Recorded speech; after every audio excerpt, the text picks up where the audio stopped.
Hello students, मैं अजीज भरा आप सभी का अपना वाला यूट्यूब चैनल में स्वागत करता हूं। इस वीडियो से और यूट्यूब से मेरी जो भी अर्निंग होगी या जो अर्निंग हो रही है उसका 10% गरीब बच्चों को फ्री एजुकेशन प्रोवाइड करने में किया जाएगा, तो सपोर्ट करते रहिए।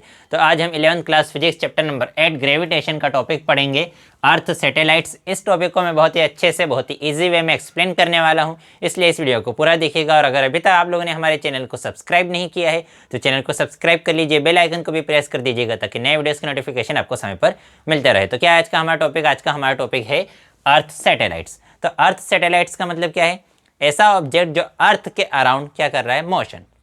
ऐसा ऑब्जेक्ट जो अर्थ के, सपोज करो ये अर्थ है, अर्थ के अराउंड क्या कर रहा है? रिवॉल्यूशन कर रहा है, मोशन कर रहा है। उन ऑब्जेक्ट्स को हम क्या कहते हैं? अर्थ सैटेलाइट। तो अर्थ का नेचुरल सैटेलाइट सिर्फ एक ही है, वो कौन है? वो है मून। तो अगर कोई ऑब्जेक्ट है, वो ऑब्जेक्ट अगर अर्थ के अराउंड क्या कर रहा है? रिवॉल्यूशन कर रहा है, तो उस ऑब्जेक्ट को हम क्या कहेंगे? उस ऑब्जेक्ट को कहेंगे हम अर्थ सैटेलाइट। और जिस टाइप से सन के अराउंड अर्थ मोशन करता है, जिस टाइप से सन के अराउंड अर्थ मोशन करता है, उसी टाइप का मोशन अर्थ सैटेलाइट का होता है। किसके अराउंड? अर्थ के अराउंड। तो हमने कंसिडर कर लिया कि ये हमारी क्या है? ये है हमारी अर्थ, और उस अर्थ के अराउंड ये कोई ऑब्जेक्ट है, वो ऑब्जेक्ट क्या कर रहा है? मोशन कर रहा है। ठीक है। तो जिस टाइप से अर्थ जो है वो सन के अराउंड मोशन करती है, उसी टाइप से अर्थ सैटेलाइट को क्या करता है? वो अर्थ के अराउंड मोशन करता है। अर्थ सैटेलाइट एक ऑब्जेक्ट को हमने कहा है जो क्या करे? अर्थ के अराउंड मोशन। तो उसका मोशन उसी के सिमिलर होता है जिस टाइप से अर्थ जो है या जो प्लैनेट्स जो है वो सन के अराउंड मोशन करते हैं। तो जो केपलर्स के प्लैनेटरी मोशन के जो लॉज है, Kepler's laws of planetary motion, वो मोशन इन अर्थ सैटेलाइट्स के लिए भी उसी तरीके से अप्लीकेबल है जिस तरीके से वो प्लैनेट्स के लिए अप्लीकेबल है। अब इन प्लैनेट्स का, इन सैटेलाइट्स का जो ऑर्बिट है वो कैसा हो सकता है? वो एलिप्टिकल भी हो सकता है और वो सर्कुलर ऑर्बिट भी हो सकता है। तो अर्थ का एक ही नेचुरल सैटेलाइट है, वो कौन है? मून। और मून जो है वो अर्थ का एक रिवॉल्यूशन कंप्लीट करने में कितना टाइम लगाता है? 27.3 डेज। एक रिवॉल्यूशन कंप्लीट करने में, मून को अर्थ का एक रिवॉल्यूशन कंप्लीट करने में कितना टाइम लगता है? 27 डेज। ठीक है। और मून को अपने एक्सिस पर, उसके खुद के एक्सिस पर एक रोटेशन कंप्लीट करने में भी अप्रोक्सीमेट कितना टाइम लगता है? 27.3 डेज। तो ये अर्थ सैटेलाइट 1957 के बाद इंडिया और बहुत सारी दूसरी कंट्रीज़ ने क्या किए? अपने आर्टिफिशियल अर्थ सैटेलाइट बनाए और उसको स्पेस में भेजे। वो अर्थ सैटेलाइट किस काम में आते हैं? जो हमने आर्टिफिशियली बनाए हैं, वो जो हमारा मौसम है उसके बारे में हमें जानकारी पता करने में, फिर उसके बाद जियो फिजिक्स में कि जो हमारी अर्थ है उसके बारे में जानकारी पता करने में, जो मौसम है उसके बारे में जानकारी पता करने में, और उसके साथ ही टेली कम्युनिकेशंस में, इन तीन चीज़ों में खासकर ये अर्थ सैटेलाइट काम में आते हैं। तो अगर कोई ऑब्जेक्ट है, जैसे ये अर्थ सैटेलाइट है, ये अर्थ के अराउंड सर्कुलर पाथ पर अगर मोशन करना चाहते हैं, तो सर्कुलर पाथ पर मोशन करने के लिए उसको किसकी रिक्वायरमेंट है? सेंट्रीपिटल फोर्स की। वो सेंट्रीपिटल फोर्स की वैल्यू कितनी होती है? mv² r। ये होती है सेंट्रीपिटल फोर्स की वैल्यू। तो हमने कंसिडर कर लिया कि ये हमारी अर्थ है, ये हमारी अर्थ है, उसका मास कितना है? अर्थ का मास me। अर्थ का रेडियस कितना है? re। और अर्थ के सरफेस से कितनी हाइट पर है सैटेलाइट? h हाइट पर है हमारा सैटेलाइट। सैटेलाइट का हमने मास कितना कंसिडर कर लिया? Small m। तो ये सैटेलाइट अर्थ के अराउंड मोशन कर रहा है। तो इस सैटेलाइट का सेंटर कहाँ पर है? अर्थ का सेंटर है सैटेलाइट के सर्कुलर पाथ का सेंटर। इस टाइप से हमारा सैटेलाइट मोशन कर रहा है। तो इस मोशन का, इस सर्कुलर पाथ का सेंटर कहाँ पर है? अर्थ के सेंटर पर। तो इस सर्कुलर पाथ का रेडियस किसके इक्वल रहेगा? re प्लस h के इक्वल रहेगा। तो इसलिए यहाँ पर r की स्पेस पर हमें क्या लिखना पड़ेगा? re प्लस h लिखना पड़ेगा। और ये जो सैटेलाइट है इसकी स्पीड कितनी है? इसकी स्पीड है v। तो उसको सर्कुलर पाथ पर मोशन करने के लिए सेंट्रीपिटल फोर्स की रिक्वायरमेंट रहेगी, और वो सेंट्रीपिटल फोर्स कितना रहेगा? Fc = mv² plus h। इसको दे देते हैं हम इक्वेशन नंबर फर्स्ट। अब यहाँ पर सेंट्रीपिटल फोर्स अप्लाई कौन करेगा? हम जाकर धक्का लगाएंगे क्या कि चलो स्पेस में चलते हैं और उसको सेंट्रीपिटल फोर्स अप्लाई करते हैं, वहाँ पर पुश करते हैं? तो हम तो अप्लाई नहीं करेंगे, तो फिर वहाँ पर उसको सेंट्रीपिटल फोर्स मिलेगा कहाँ से? तो वो जो सेंट्रीपिटल फोर्स है वो मिलेगा किससे? ग्रेविटेशनल फोर्स से। कि जो अर्थ जो है, अर्थ जो ग्रेविटेशनल फोर्स अप्लाई करेगी वो ग्रेविटेशनल फोर्स ही किस फॉर्म में वर्क करेगा, in the form of centripetal force. और सेंट्रीपिटल फोर्स की डायरेक्शन कहाँ रहेगी, टुवर्ड्स सेंटर। तो जो ग्रेविटेशनल फोर्स है एफ जी, उसकी वैल्यू कितनी होती है, capital G small m M E upon distance to centre centre से सेंटर की डिस्टेंस, मतलब ये वाली डिस्टेंस, ये डिस्टेंस कितनी है आर ई प्लस एच, और उसका क्या रहेगा होल स्क्वायर। इसको दे देते हैं हम इक्वेशन नंबर 2। तो ये दोनों फोर्स क्या रहेंगे, इक्वल, क्योंकि जो ग्रेविटेशनल फोर्स है वही क्या प्रोवाइड कर रहा है, सेंट्रीपिटल फोर्स। तो इन दोनों फोर्सेस को हम इक्वल पुट कर देते हैं, तो हमारे पास वैल्यू क्या आ जाएगी, M V square upon R E plus H, ये वैल्यू आएगी क्या, यही वैल्यू किसके इक्वल रहेगी, G small M capital M E upon R E plus H whole square. ये स्मॉल एम से ये वाला स्मॉल एम क्या हो जाएगा, कैंसल। ये आर ई प्लस एच से यहाँ का आर ई प्लस एच का होल स्क्वायर क्या हो जाएगा, कैंसल। तो यहाँ से हमारे पास वी स्क्वायर की वैल्यू क्या आ गई, वी स्क्वायर की वैल्यू आ गई capital G capital M E upon R E plus H. इसको दे देते हैं हम इक्वेशन नंबर 3। तो ये हमारी क्या आ गई, स्पीड, स्क्वायर ऑफ स्पीड कितना है, G M E upon R E plus H, where G is universal gravitational constant. तो ये तो हमने निकाल ली स्पीड। यहाँ से हम टाइम पीरियड निकाल सकते हैं क्या, यहाँ से हम टाइम पीरियड निकाल सकते हैं क्या, टाइम पीरियड मतलब ये सैटेलाइट एक रिवॉल्यूशन कंप्लीट करने में कितना टाइम लेगा। तो टाइम पीरियड का फॉर्मूला क्या होता है, टाइम पीरियड का फॉर्मूला क्या था, time is equal to distance upon speed. Time period क्या होता है, डिस्टेंस अपॉन स्पीड।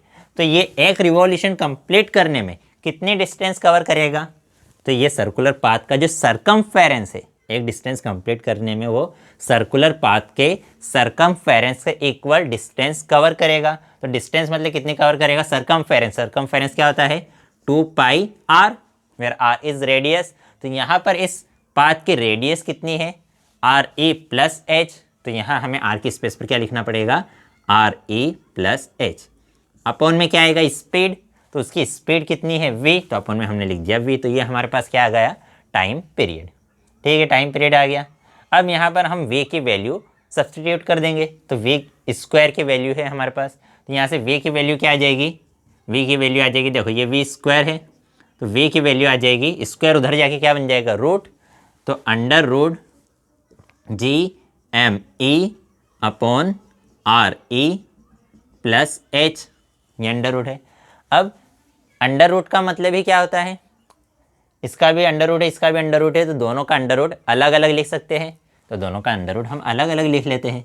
तो ये ऊपर वाले का अंडर रूट हमने अलग लिखा और ये नीचे वाले का अंडर रूट हमने अलग लिख लिया, लिख सकते हैं, कोई फर्क नहीं पड़ेगा। अब अंडर रूट का मीनिंग क्या होता है, पावर 1/2। अंडर रूट का मीनिंग क्या होता है, पावर 1/2। तो इस नीचे वाली जो अंडर रूट है इसी को हम पावर 1/2 भी लिख सकते हैं, अंडर रूट लिखो या पावर 1/2 लिखो, एक ही बात है। तो वे की वैल्यू हमारे पास कितनी है, under root G M E upon R E plus H to the power 1/2। तो वी की वैल्यू सब्सटीट्यूट कर देते हैं। तो टी इज इक्वल टू कितना आ जाएगा, 2 pi R E plus H whole upon under root G M E upon R E plus H power 1/2। तो ये फर्स्ट स्टेप, ये सेकंड और ये थर्ड। जो अपॉन में जो थर्ड नंबर पर होता है वो कहाँ आ जाता है, फर्स्ट पर, तो उसको ले आएंगे हम फर्स्ट पर। तो t इज इक्वल टू कितना आ जाएगा, 2 pi R E plus H into R E plus H whole power 1/2 and whole upon under root G M E. ये वैल्यू लिख दी हमने। देखो अब इस आर ई प्लस एच की पावर कितनी है 1, और इस आर ई प्लस एच की पावर कितनी है 1/2।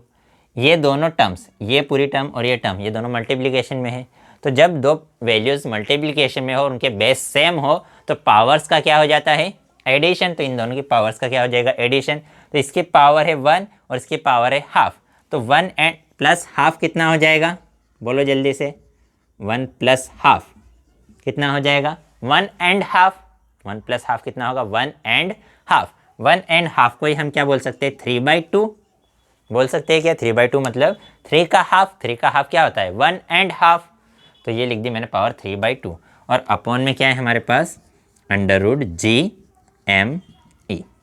ठीक है, तो ये हमारा आ गया टाइम पीरियड। इसी को एक और दूसरे तरीके से हम सॉल्व कर सकते हैं। कैसे सॉल्व करें कि यहाँ से हम फिर से इसको अगर सॉल्व करना स्टार्ट करें, यहाँ हम दोनों साइड क्या ले लें, अगर स्क्वायर, दोनों साइड स्क्वायर ले तो क्या होगा, इस टी का स्क्वायर हो जाएगा, ऊपर 2πRE प्लस एच का होल स्क्वायर हो जाएगा और अपॉन में v का भी क्या हो जाएगा स्क्वायर। सभी वैल्यूज़ का क्या हो जाएगा स्क्वायर, इसका दोनों साइड हमने क्या ले लिया स्क्वायर। ये कर सकते हैं हम। अब इसको स्क्वायर को सॉल्व कर देते हैं तो T square is equal to क्या हो जाएगा 2π, तो 2 का square 4π square, R E plus H का स्क्वायर, तो यहाँ मैंने लिख दिया आर ई प्लस एच का whole square upon V square की वैल्यू है हमारे पास, कितनी है वी स्क्वायर की value GME upon R E plus H. तो वी स्क्वायर की, इस वी स्क्वायर की जगह उसकी ये वाली वैल्यू पुट कर देते हैं तो हमारे पास क्या आ जाएगा GME upon R E plus H. ये वैल्यू आ गई। ये फर्स्ट, ये सेकंड और ये थर्ड स्टेप पर जो होता है वो कहाँ जाता है फर्स्ट पर। तो टी स्क्वायर की वैल्यू कितनी आ जाएगी हमारे पास, टी स्क्वायर की वैल्यू आ जाएगी हमारे पास 4π square R E plus H whole square, R E plus H और होल अपॉन में क्या आ जाएगा हमारे पास GME। ये आ जाएगा, ये फर्स्ट, ये सेकंड और थर्ड, जो थर्ड पर है वो आ गया फर्स्ट पर। इसके पावर कुछ नहीं है, मतलब कितनी इसकी पावर है 1। तो हमारे पास टी स्क्वायर की वैल्यू कितनी आ जाएगी 4π square R E plus H, इसकी पावर है 2, इसकी पावर है 1, बेस सेम है तो पावर्स का एडिशन, तो 2 + 1 कितना हो जाएगा 3, तो इसकी पावर हमने लिख दी 3 होल अपॉन GME। 4π स्क्वायर ये तो है कांस्टेंट, G कांस्टेंट है, ME मास ऑफ अर्थ वो भी कांस्टेंट है। तो इस पूरे कांस्टेंट को हम कंसिडर कर लेते हैं K। तो T square is equal to KRE plus H का होल क्यूब। जिस टाइप से प्रोपोर्शनलिटी का साइन हटाकर जब इक्वल टू का साइन लगाते हैं तो एक कांस्टेंट आता है, इसी टाइप से जब यहाँ पर हम इक्वल टू का साइन हटाकर प्रोपोर्शनलिटी का साइन लगाएंगे तो ये कांस्टेंट हट जाएगा। तो T square is directly proportional to RE plus H whole cube.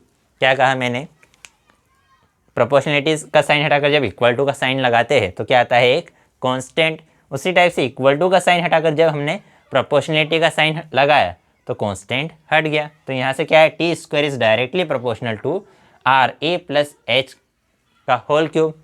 अब यही क्या है हमारा केपलर्स लॉ ऑफ पीरियड, यही क्या है केपलर का लॉ ऑफ पीरियड है। वो क्या बोलता है square of time period, Kepler's law of period. अगर वो वीडियो नहीं देखी तो आप यूट्यूब पर सर्च कर सकते हैं Kepler's laws of planetary motion, अपना वाला अजीज़ बोहरा। तो वो क्या कहता है लॉ कि square of time period is directly proportional to cube of semi major axis. Cube of semi major axis, semi major axis कहाँ पर वर्ड यूज होता है फॉर एलिप्टिकल पाथ। यहाँ पर हमारा पाथ कैसा है सर्कुलर पाथ, तो सेमी मेजर एक्सिस की जगह यहाँ पर हम क्या वर्ड यूज़ करेंगे रेडियस।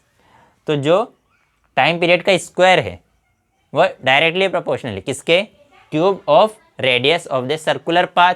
तो इस सर्कुलर पाथ का रेडियस कितना है RE plus H, RE plus H के रेडियस में हमारा प्लेनेट क्या कर रहा है मोशन। तो यहाँ से हमने क्या प्रूव कर दिया कि जो हमारा प्लेनेट है, जो हमारा सैटेलाइट है, सैटेलाइट क्या कर रहा है केपलर्स लॉ को भी फॉलो कर रहा है। इतना क्लियर है। अब इसके बाद अगर हम कंसिडर कर ले, क्या कंसिडर करें कि जो हमारा सैटेलाइट जो है वो अर्थ के सरफेस से अगर बहुत ही पास है, हमारा सैटेलाइट अगर अर्थ के सरफेस से बहुत पास है। अब अगर सैटेलाइट अर्थ के सरफेस से बहुत पास है तो जो एच है, एच की अप्रॉक्सीमेट वैल्यू कितनी हो जाएगी 0। एच की अप्रॉक्सीमेट वैल्यू कितनी हो जाएगी 0। ये सैटेलाइट अगर अर्थ के सरफेस से बहुत पास है, बिल्कुल यहाँ पर है, ठीक है। तो अर्थ की जो रेडियस है RE जो है, RE की वैल्यू कितनी है 6400 किलोमीटर, और उसके कंपैरिजन में अगर एच 100 मीटर है या 1000 मीटर भी है तो अर्थ की रेडियस की कंपैरिजन में एच की वैल्यू अगर बहुत कम है, अगर सैटेलाइट अर्थ के सरफेस से बहुत पास है, तो एच को हम नेग्लिजिबल कंसिडर कर सकते हैं, एच को अप्रोक्सीमेट 0 के इक्वल कंसिडर कर सकते हैं। तब हमारी स्पीड वी स्क्वायर कितना आ जाएगा, तब वी स्क्वायर की वैल्यू आ जाएगी GME अपॉन RE। एच की वैल्यू हमने 0 पुट कर दी, तो ये वी स्क्वायर की वैल्यू आ जाएगी। अब यहाँ पर हम RE से मल्टीप्लाई और RE से डिवाइड कर सकते हैं क्या? कोई डिवाइड करेंगे तो फ़र्क पड़ेगा क्या? नहीं पड़ेगा। ये RE इंटू RE कोई हम क्या लिख सकते हैं, RE स्क्वायर लिख सकते हैं, ठीक है। लेकिन हमको तो पता है GME अपॉन RE स्क्वायर किसके इक्वल होता है, ये जो वैल्यू है ये वैल्यू होती है स्मॉल g के इक्वल, और ये जो RE है वो तो एज इट इज़, ये जो वैल्यू है ये वैल्यू किसके इक्वल होती है, स्मॉल g। इस पूरी वैल्यू की स्पेस पर मैंने लिखा है स्मॉल g, और इधर क्या है RE। तो V square is equal to कितना आ गया, GRE स्क्वायर उधर जाके क्या बन जाएगा, अंडर रूट। तो v इज इक्वल टू कितना आ गया, अंडर रूट GRE। तो सैटेलाइट की तब स्पीड क्या हो जाएगी, सैटेलाइट की स्पीड हो जाएगी अंडर रूट GRE। तो इस इक्वेशन से हमें एक चीज़ ये पता चल रही है कि अगर h की वैल्यू इंक्रीज होगी तो स्पीड क्या होगी, डिक्रीज। जब अपॉन वाली चीज़ इंक्रीज होती है तो इक्वल टू वाली चीज़ क्या हो जाती है, डिक्रीज। तो अगर हम हाइट को इंक्रीज करेंगे तो सैटेलाइट की स्पीड क्या होती जाएगी, डिक्रीज होती जाएगी। तो हमने जब कंसिडर किया कि हाइट अप्रोक्सीमेट 0 है तो सैटेलाइट की speed v is equal to कितनी आ गई, अंडर रूट GRE। अब सैटेलाइट का टाइम पीरियड कितना आ जाएगा, अब जो टाइम पीरियड है उस टाइम पीरियड को हम T0 से शो करेंगे। किससे शो करेंगे, T0, मतलब time period when the height is approximate negligible. तब टाइम पीरियड कितना हो जाएगा, फिर से वही क्या, सरकमफेरेंस अपॉन स्पीड। तो अब सरकमफेरेंस कितना हो जाएगा, 2 πRE। एच की वैल्यू तो कितनी हो गई 0, और अपॉन में v की वैल्यू कितनी है हमारे पास, अंडर रूट GRE।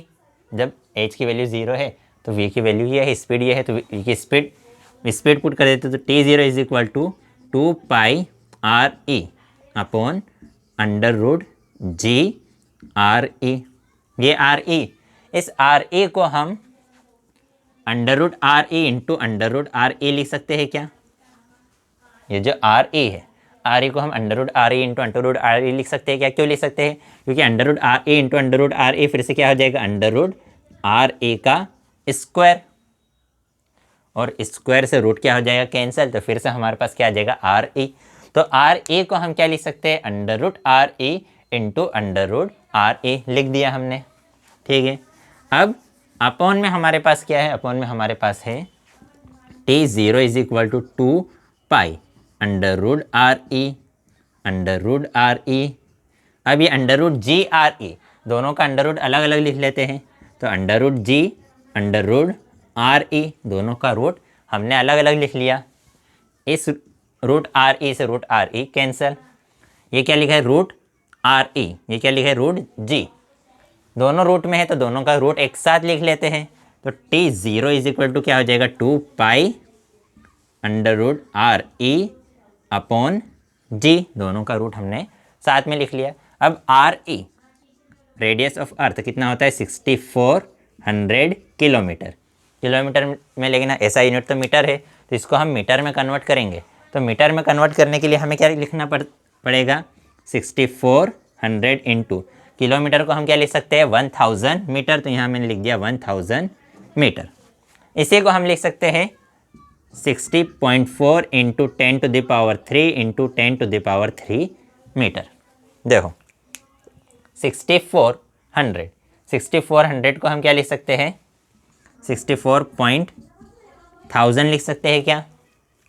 जब 64 में 1000 से मल्टीप्लाई करेंगे तो हमारे पास फिर से कितना आ जाएगा, 6400।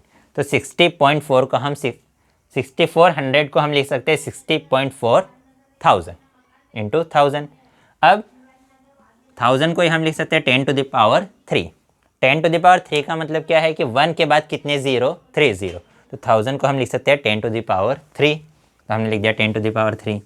अब इस 10 की पावर भी 3 है, इस 10 की पावर भी 3 है, तो 10 की पावर कितनी हो जाएगी, 6, तो 6.4 इंटू 10⁻6 मीटर। तो मतलब अर्थ की रेडियस को ही हम ऐसा यूनिट में अगर कन्वर्ट करेंगे तो कितने आएगी 6.4 इंटू 10⁶।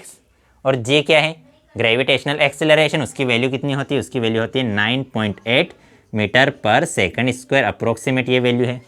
तो जब हम आर ए और जे के वैल्यू इस इक्वेशन में पुट करेंगे, आर ई की स्पेस पर क्या लिखेंगे 6.4 इंटू 10⁶ मीटर, और जे की स्पेस पर क्या लिखेंगे 9.8 मीटर पर सेकंड।